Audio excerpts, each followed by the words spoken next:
Map so far in the M7 Swiss stage. I believe this puts it at the 9th, or are we past 10th in the times we played Broken Walls? It's the most played, pretty much. Oh, wow. So right away, focus on to Rose's picks. You take away the Juicin, the Selena, and respect, of course, the Fanny. I think these are just pretty standard bans if you're going up against Aurora Turkey specifically.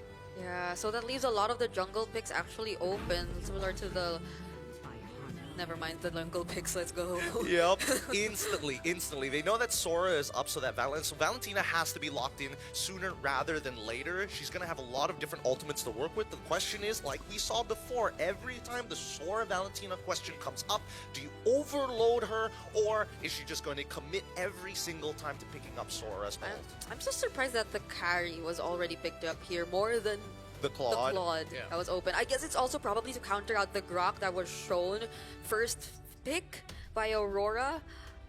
Don't know if it's just a bit too reactive because there are so many other power picks out there. Well, I think mainly because Grok with the Tectonic Charge can cancel out, and the Mighty Swing can cancel out the Blazing Duet, so I think it's kind of understandable to a degree. So Claude, Farsa, no surprises here. It feels like Aurora are getting whatever they want. There's something that Evil can surprise us with here, and if ever they're going to be putting this Valentina in the mid lane, let's say the Sora doesn't show up and you don't need to put in the EXP lane, I'd want to see it take the similar approach of a Valentina EXP that we saw earlier in Swiss, where instead of building magic, it built defense full tank.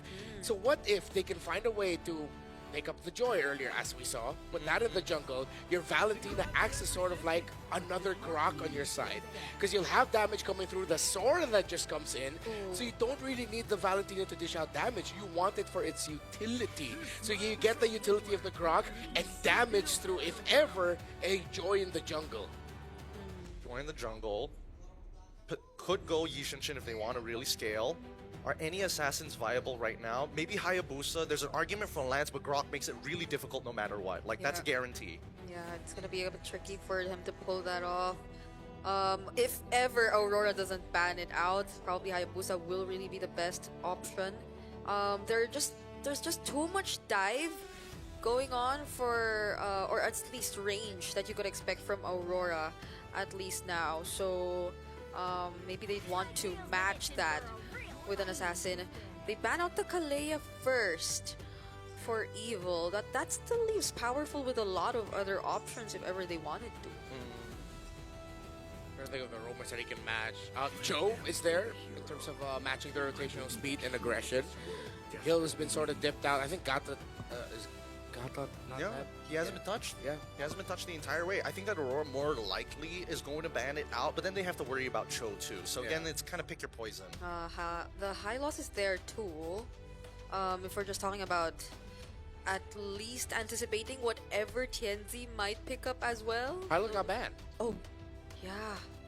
It's gone. There's so many options that have been eliminated out, and I think that personally for me, the fact that Evil was like, again, both Evil and Aurora were very targeted towards each other in terms of their target bans, rather than just say generally these are good in the meta. Yeah, I was surprised that they were even considering that Evil would go with the Hilda.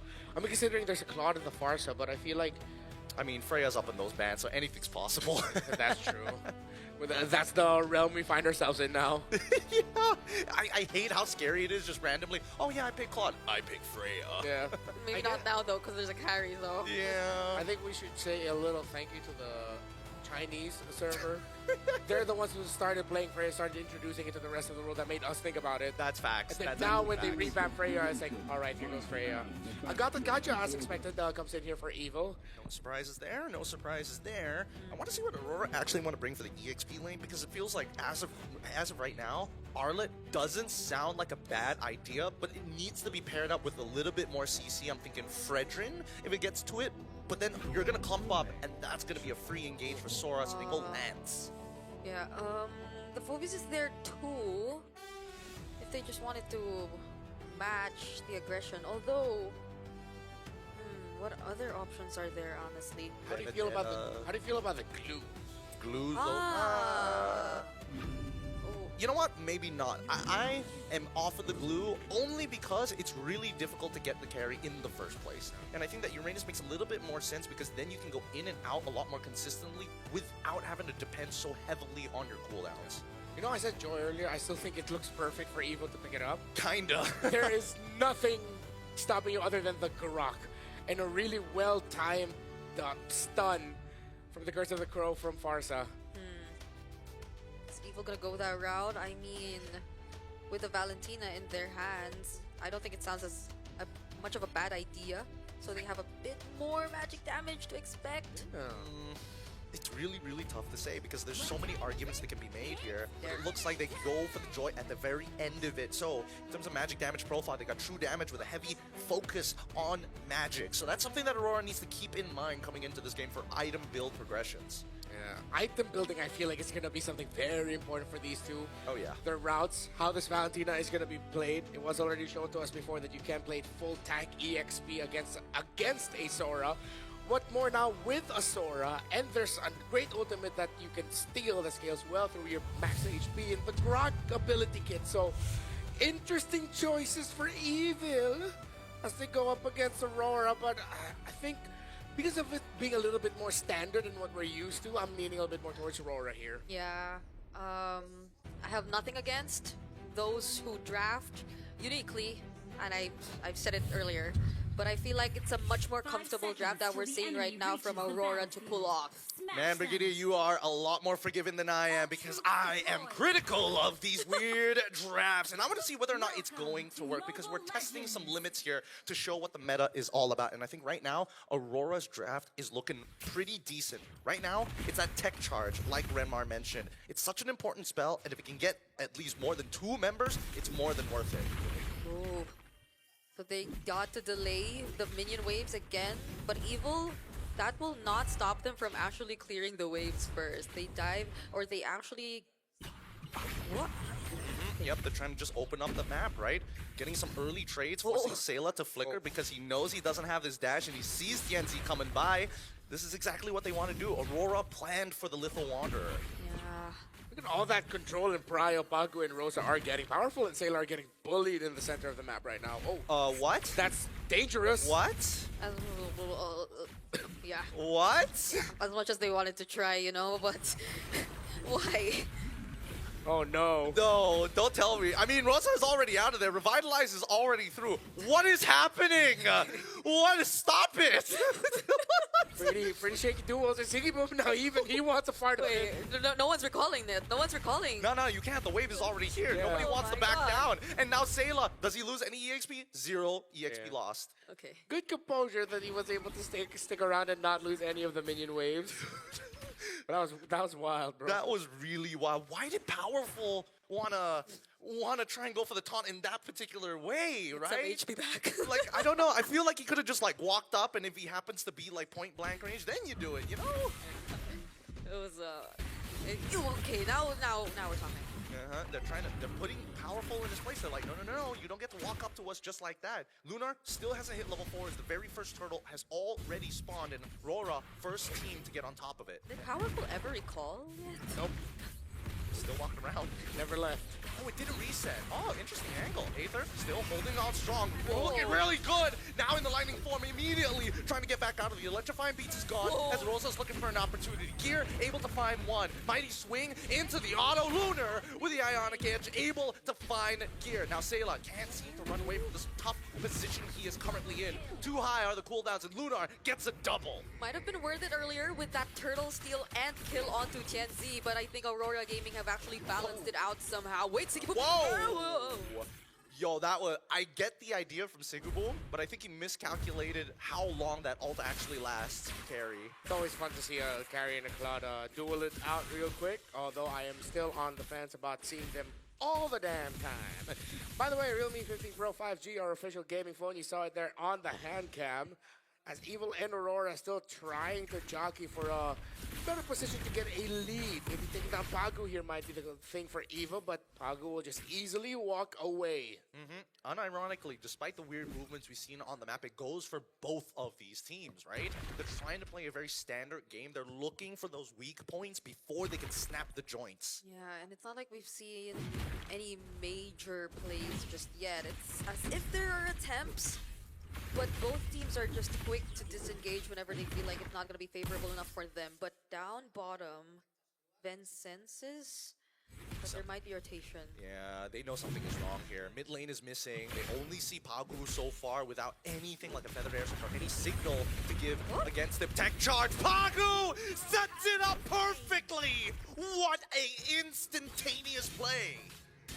They made that look easy. Yeah, and that was such a quick decision from Aurora Gaming, because the moment that they felt that Ven was a lost cause or that they couldn't really go after him, they got even better targets in the mid lane. Yeah, Sayla cannot disrespect Grok like this. This is why Grok has been highly banned throughout the tournament. There's just so many things that Grok can do to mess with you. He doesn't always have to go for that mighty swing. He can just use a traditional attack. He can just use an empowered auto. So many ways to guarantee maximum crowd control.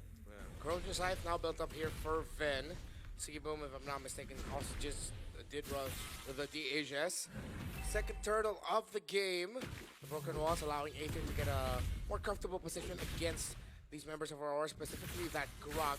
TNT's nearby, they could go for the full commit in just a bit. Oh, Broka's been watching out for Oh! Flicker in from the tech charge onto Pagu instantly with the blazing joint coming in from Sigurd. The feather airstrike is good as Ben is out of fight. AOG to cut them off. As you can see, that gear gets into the fight and secures the turtle. Pagu might be the next to fall as a stolen tech charge finds the counter engage to cancel out Sigurd's BMI. Oh, What a play. goodness. As we thought that Aurora already had pretty decent control over the objective. Hold on. Does Lunar actually get to clear this? I think he will. He should be okay. I don't think they wanted to dive the Uranus just yet, but they're setting up for it. Luna, he does get his ult just in time. He can pop it at any moment. He's waiting for it. The engagement coming in, the lightning bolt coming in from here. He can deal the damage, but Luna just does not care. Pops the ult early as Aether. Now looking for an opportunity. Electrifying Beats realizes Rosa's too healthy. Not enough damage. They back off for now. There's a radiant armor now on Pagu's Grok, which means that the damage of this Joy might just get stunted a little bit, and Evo might get surprised as to why the Grok isn't going to be falling down quickly. They really have to watch their positioning around that tech charge. Pagu has been on point, has been committing the flickers, maximizing the animation of it. Oh, really nice movement coming in from Gear, locking him in place. AOG, but Pagu with the CC immune walks out scot-free.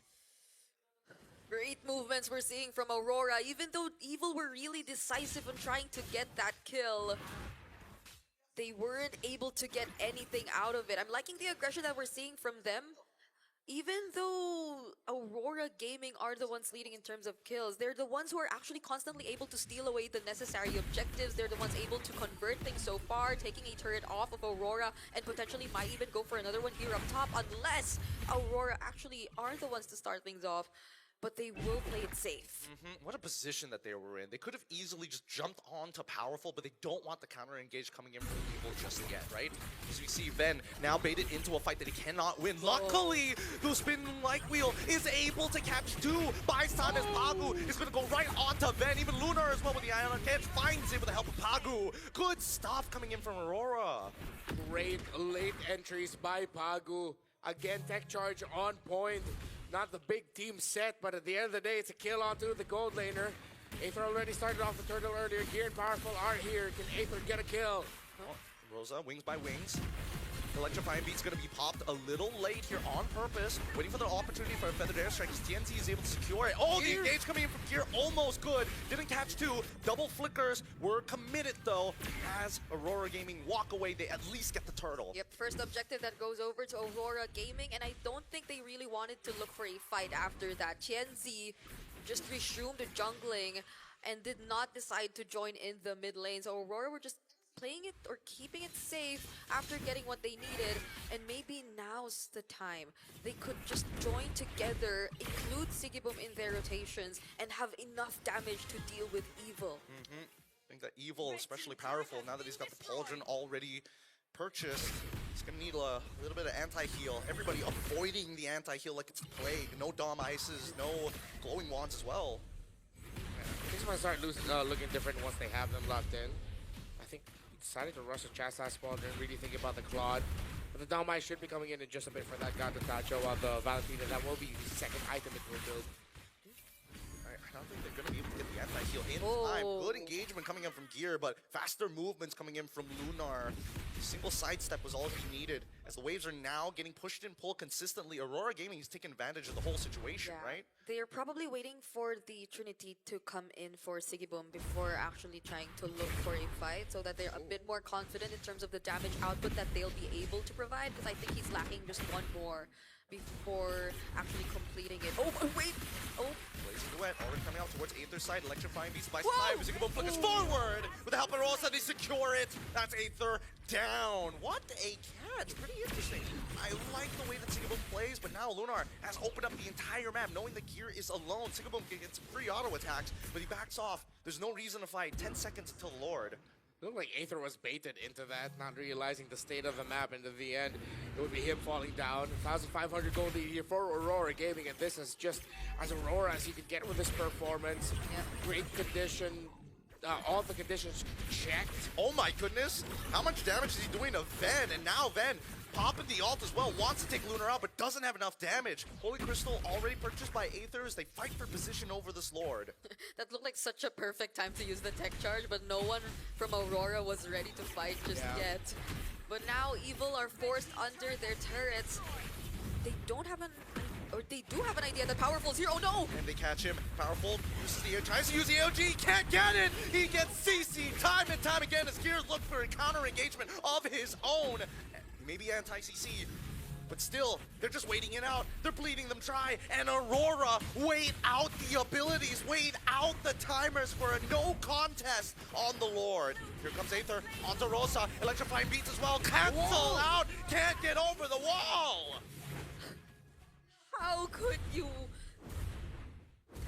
you dash freely in this kind of lineup? There's just so much that's stopping you. That's stopping Aether. And now they're trying to go for the invades and even a kill down bottom on Ben. Oh, Ben, he was playing it perfectly. Perfect movement. Chunks out Pagu. AOG forces out a flicker of his own as Gear was only able to engage on the front line. Wait, hold on. Powerful. Still catching TNT. Not bad, but for now, what a dangerous game. 3.9k turning into a 4k as mid-tier 1 cracks open. Yeah, this Grok has been a nuisance. It's really so good. Oh, now you're talking about the Grok. Yep, and now the tech charge easily set for them. They clear the wave. Tier 2 already put down at 50% as the feathered airstrike just for the siege. This is Aurora Gaming. They really got some tracks under them. It's only been 11 minutes. But you could feel the struggle, the difference Oh in the my Joy God. gameplay that we saw in game number, or the first series compared to now. It's a 0-3 for Aether. Oh, Powerful, does he get out of this? Might not be able to force use the Revitalize early on as the Holy Shielding down by the mid lane already cracks. This is why Grok is so good. Pagu, he clearly knows his Grok tech with the walls. Honestly, I think this is one of the best explanations as to why the win rates for Sora and Grok are like this. Like, Grok has had such a high win rate so far in M7, but Sora, I don't think he's able to snatch a win just yet. It's just all highlights that we're seeing from Sora so far. I think there's a bit of a relationship between Grok and as well as Sora, right? Every time you do see Sora inevitably get let through, Grok usually is one of that pairings that just happens to be left as well. The trades teams are willing to make here. And Aurora Gaming has been trading well around the map this entire game. 6,000 and climbing. Oh, Rosa! The feathered airstrike looking for that back line. Sayla losing 50% of his AG. AOG coming in from the help of Powerful. Electrifying beats on only the front line as Yenzi is about to go back into the fight with the Phantom Execution. Takes out Powerful. And the engagement from Gear is good, but Sigiboom is able to get out of the way. With the Trinity, he melts like butter. And now Tenzi gets to play the game for free. It's fortunate timing there for Evil. I know they decided to want to take the fight because they saw that the tech charge was already committed. But still, they could not get the right start to it. Oh no. The final push. They're looking for the opportunity as Aether trying to focus on these waves. Same goes for Sayla. That wall is going to push them back, and they manage to get the Crystal still relatively healthy. But the Lord, it's back up in 13. It's gonna be one hell of a fight here. Yeah, and that's such a huge objective taken by Aurora Gaming before the Lord. That's the mid-base turret of Evil. Not even Lunar seems the least bit bothered by the damage that Evil are able to throw out at this point. An 8k gold lead? for this lineup. Dude, I mean, Lunar is having the time of his life. He is literally a walking ward and who's unkillable. He's 3-0-6. He's devastated Gear, and every engagement that Gear has quote-unquote successfully gotten hasn't done much. Look at that. He flickers out of the way and tech charge everything thrown at the wall to take Lunar down. The Eclipse is here, and now the sun looks to shine. Feathered Airstrike as well as the tech charge gets Pagu out of there. Tianzi, plenty of damage. He's looking for a little bit more, but he has to wait for the waves. Gear for Lunar, both EXP laners. But do you really want to hand over more gold to Aurora Gaming at this point? They also get gold for getting killed there onto Lunar, so something is better than nothing, even though you have to give up something for that. I think it's one of those quotes that sound deep but actually don't mean anything. Yep. You guys know what I mean, right? We get what you mean. We totally get it. Because look, everybody's got like a 1K lead on their side, besides the jungle who's about to turn it into a 3K. And, oh my god. Aether, if he can just catch Rosa, there might be some hope. Here comes the electrifying beats. No problem, loses 50% and gets stunned and dies! What the flicker? Just like that! And now Gear, now switching into all attack mode, hoping that maybe he can find a trade back as the Lord gets soloed down by Ven single-handedly. 2 missing inhibitors and another attempt coming in from Aurora. Taut's good, AOG even better, and Sayla might have just done it to save this game for Evil. Ven now taking the space forward, looking for as many attacks as possible. Ran out of the ult and must go back to defend the base. Thanks to the DHS, at least Sigibom is now able to regain everything back. But I think that was a really commendable call from Evil.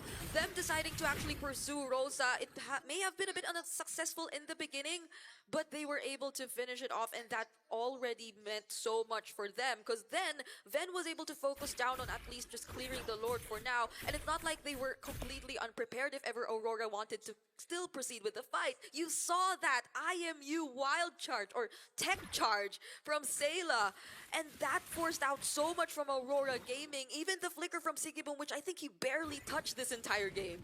Yeah, Evil are definitely within earshot of being able to turn this around. Yes, you're looking at an 8,000 gold lead for Aurora Gaming, but it's within the thresholds of like 50,000. Evil is just about to cross 45, which means they definitely have enough in the tank to turn things around. Although executing that team fight is going to be harder for them.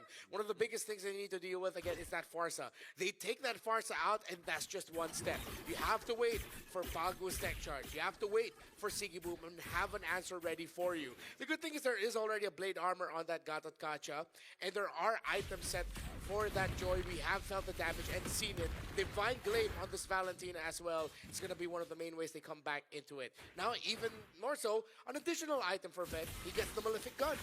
I think right now it's a pivotal point for Evil, right? Every little bit of gold is actually super valuable to get important items, situational items, like maybe even a Winter Crown. Ideally a Wind of Nature at some point just for Claude. If I'm looking at Ven's item build, I think he's very close to it. No, actually, he decides to go for the Malefic Gun alongside his Rose Gold Meteor. Interesting. He's more worried about Rosa. Yeah, and where is Rosa right now? Silent Assassin, look at him, so far away from the team. I love this kind of positioning coming in from Farsas. Yeah, I think I recall many plays of this with Sanji, just holding the orange bush, or the orange buff. Okay, so it's Rosa going with TNC. Okay, they're hopping one after the other. Sigaboom, okay, manages to get out there with the BMI. Nothing to be worried about, but look at the fattest tank of all time. Oh my goodness, stole a feathered airstrike, try to buy some time. As Aether gets back out of there, powerful, must fight. And now the Blazing Duet gets canceled. Ven, he's done it. And now they're turning the fight around. Tech charge ain't good enough. And Sayla, he could fight, but he doesn't want to flicker. He sees Rosa. He doesn't want to do any more than this here. Must hold them as we see the base now getting attacked in the mid lane. It's a base lane. Evil, they gotta go back. Oh my god. Sigabomb might have just done it for the team. BMI to switch places. Flickers. Wow! And there you have it. A clutch base steal. Sigaboom. Well done. Hand in his pocket, one eye closed. Not a lot of tech. The Turkish Trigger Man gets the win for Aurora. Not like that. Unbelievable. Evil were already on that one team fight that could have potentially turned things around. Ven was doing it. You mentioned it. What a crushing blow. A crushing blow to Singaporean fans. They all know, all of them, they messed up. They just needed to recall, and Sigabum put that final nail. They didn't even know that it was there. They didn't even see the tip of the coffin. Yeah, because even Pagu chose to sacrifice himself just so he could at least lessen or reduce the amount of people who could call back to the base. And that was literally Sigibum's decision from that exchange he had with Ven and him popping his mortality and then choosing to not fight anymore, but just seeing the opportunity, seizing the opportunity in the mid lane. This is literally Sigibum. This was all Sigibum's call. Oh, I believe that was also a winter crown that kept him alive. Yup. It's so insane when you look at the moves of this game and notice that it already was pushing into the 17th minute when this final sequence finally occurred. Yeah, there, the winter crown. And then he BMIs out of there and he runs straight down the mid lane. He just left everyone and just decided to put. Look at that. It's so beautiful how this all played out. Everything that could have went wrong. And Sigaboom, he even got out of there. Look at Rosa. Rosa was like, I'm going to help you. Realizes they're recalling. Sigaboom, this is all you. We're going to get the Lord. Whatever happens, happens. Yeah, because it almost seemed like a slight failed attempt of the flank, but none of it mattered anymore. Oh, it's a crazy moment, so it's time to hear from Aurora to hear what they have to say. Aurora Gaming finally enters the 2-1 bracket. And with me here, I have with me Pagu, TNZ, and Apex. TNZ left. Oh no. I wanted to sing happy birthday for TNZ because I heard it's TNZ's birthday today. But TNZ left me on stage, so I guess we can all say happy birthday to TNZ. Yeah, it's actually 1 month ago. It's just written like that. Oh, it's 1 month ago. Oh no. I'm so sorry. Belated happy birthday, I guess. Okay, now, you know what? Let's talk about the game. We know that now Aurora Gaming has entered the 2-1 bracket. Boys, how are you all feeling so far this M7? I mean, we are very excited as our previous game, we ended in such a way that I think now we are super hyped for next game. Yes. Now, we definitely could see that you guys are very, very much hyped, and we could see the composure coming back from you guys. Now, I have a question. In such a very packed schedule, and of course a very tight tournament where we have best of ones only so far in the Swiss stages, how are you guys coping with it? Apex? Tüm seriler BO1 sürüyor diyor. Hani yani bu sıkı hani şey hakkında ne düşünüyorsun diyor. Hani. Bence bu bir yandan iyi bir yandan zor bir şey çünkü kimin kazanacağını gerçekten kestiremiyorsun. En kötü takım en iyi takımı yenebiliyor, underdog'daki takım en üst seviyedeki STR takımı yenebiliyor. Ama ben beğeniyorum. He said that about BO1, every team can win every team, so it's really risky. Sonra ne dedi? En düşük takım en yüksektekini yeniyor. Tamam, başka ne dedi? Beğeniyorum. Yeah, he likes that system because you it's like it? exciting to watch because anything could happen. Yes, anything could happen, and one small mistake could literally cost your team the game. Now, tomorrow, we all know it's going to be a rest day. We don't have matches tomorrow. How are you guys spending your off day? Are you guys going to stroll around Jakarta or really hardcore locked-in training mode? Again, your voice a little bit cut. Oh, it got cut off. It's okay. Tomorrow, we don't have any matches. It's an off day for everybody, but how is Aurora Gaming going to spend your off day? Yarın tatil gününüz olacak diyor. Yarın ne yapacaksınız? Yarın scrim atacağız, hatalarımızı gözden geçireceğiz. Bir sonraki maçımıza odaklanacağız. Ne? Dur kameraya bak. Tomorrow just scrim, training, focus to next game, watch a replay if have mistake something like this. They're very much locked in. I don't think they're going to be having too much fun going around Jakarta tomorrow because they are locked in and ready for training. Pagu, is there anything you want to say to the Aurora Gaming fans that are supporting you guys? Yeah, I'm really grateful. Like, you guys support me so much, and because of it, we can play so well. Thank you, guys. There we go, Aurora Gaming's buff. Thank you very much, boys, and congratulations on your win. And with that, to break down what happened in this best of one series, let us show it back to the panel to give us an insight. Thank you. Thank you.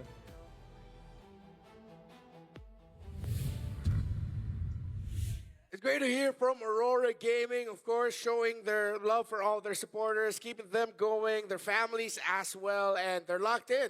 Even though it's going to be an off day for all of us here tomorrow, they said, no, we're not going to be thinking about that. We're going to be looking at what we got to fix up, as now they are going to be heading into the 2-1 brackets, and they are now heading into best of 3 territories. But Yeah. this was a great way to win this. I like what they said about how, I think it was Pagu who mentioned, with how he won today, I like the momentum that we have because that kind of win is going to keep you going. Oh, yeah. It feels so satisfying. Because it's like they were winning the entire time. And then the one time Evil actually felt like, we got one hell of a chance. We're actually doing this. They ended up losing their base in the process. That's how bad it got. But, I mean, when we look at the items, hopefully we get a bigger story here after the MVP. Because, God, give it up for Sigeboom here. He deserves all the credit for that final play alone.